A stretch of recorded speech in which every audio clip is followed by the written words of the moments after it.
রুবেল শ্বেতা জুটি নিয়ে নতুন গুঞ্জন, মা হতে চলেছে অভিনেত্রী। জি বাংলার জনপ্রিয় তারকা জুটি রুবেল দাস ও শ্বেতা ভট্টাচার্য আবার খবরের শিরোনামে, তবে এবার কারণ ধারাবাহিক নয়, ব্যক্তিগত জীবনের এক বিশেষ জল্পনা। মঙ্গলবার রাতে এক পুরস্কার অনুষ্ঠানে হাজির হন এই তারকা দম্পতি। শ্বেতাকে দেখা যায় অফ হোয়াইট ও লাল রঙের মিশ্রণে একটি ঢিলে ঢালা চুড়িদারে, গলায় পাতলা ওড়না আর সিঁথিতে সিঁদুর। ভিডিওটি প্রকাশ্যে আসতেই নেটিজনদের চোখে পড়ে যায় এক সূক্ষ্ম বিষয়, অভিনেত্রীর শরীরে নাকি মাতৃত্বের আভা।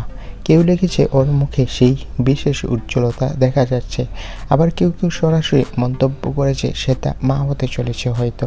রুবেল দাস, যিনি এদিন কালো পাঞ্জাবি পরে শ্বেতার হাতে হাত ধরে উপস্থিত হয়েছিলেন, এ নিয়ে এখনও কিছু বলেননি। যদিও গুঞ্জন যতই ছড়াক, দুজনে আপাতত চুপ।